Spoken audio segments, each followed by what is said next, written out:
significado em grego antigo da palavra idiota. É um texto de Tassos Coquinides. Um idiota que, em uso moderno, é uma pessoa tola, para os gregos antigos tinha um significado diferente e não carregava o sentido depreciativo ou insultuoso que tem hoje.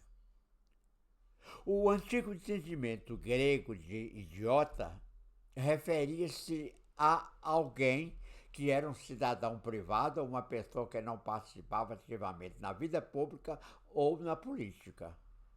Vem do substantivo grego idiotes, uma pessoa privada, um indivíduo em oposição ao Estado, um cidadão privado em oposição a alguém com um cargo público ou uma pessoa comum. O conceito enfatizou a importância da participação ativa nos assuntos públicos e aqueles que não se envolveram foram frequentemente vistos como deficientes em alguns aspectos. Os antigos gregos foram os primeiros a criar uma democracia. A palavra democracia vem de duas palavras gregas que significam povo, demos, e governo, kratos.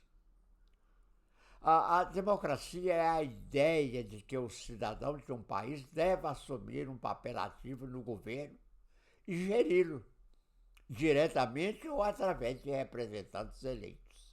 Assim, uma parte fundamental da democracia é que o povo dê a voz. A primeira democracia conhecida no mundo foi em Atenas, Grécia. A democracia ateniense desenvolveu-se por volta do século V a.C. e todos os adultos eram obrigados a participar ativamente do governo. Se não cumprissem o seu dever, seriam multados e, por vezes, marcados com tinta vermelha. Um idiota, para os gregos antigos, era uma pessoa que escolheu a apatia. Era alguém que optou por se dissociar das responsabilidades políticas, deixando de contribuir para o bem-estar coletivo da cidade. É certamente verdade que os gregos valorizavam a participação cívica e criticavam a não participação. Tucídides cita a oração fúnebre de Péricles dizendo: nós consideramos aquele que não participa desses deveres não como um pouco ambicioso, mas como um inútil.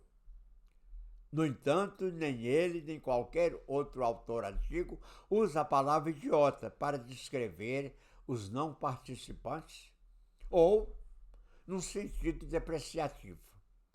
Seu uso mais comum era simplesmente por um cidadão comum ou amador em oposição a um funcionário do governo, profissional ou especialista. O sentido depreciativo surgiu séculos depois. A apatia é um dos principais ingredientes para ser um idiota. Alguém que não vota, não se preocupa com política e sociedade e não tem curiosidade e vontade de aprender. Na Grécia Antiga, o desejo de aprender era essencial tanto para o desenvolvimento individual como para a sociedade. Portanto, uma pessoa que desconsiderasse essas atividades intelectuais era rotulada como idiota pelos antigos gregos. No século III, a palavra idiota também passou a ser usada no latim, onde rapidamente se tornou sinônimo de pessoas ignorantes e sem instrução. O significado político original sobreviveu por um tempo, mas à medida que a cultura e as tradições da Grécia Antiga desapareceram na história, esse significado mais novo e figurativo acabou por substituí-lo. E emprestado para a língua através do francês idiota, apareceu em inglês pela primeira vez em 1384, um pouco mais tarde na língua portuguesa.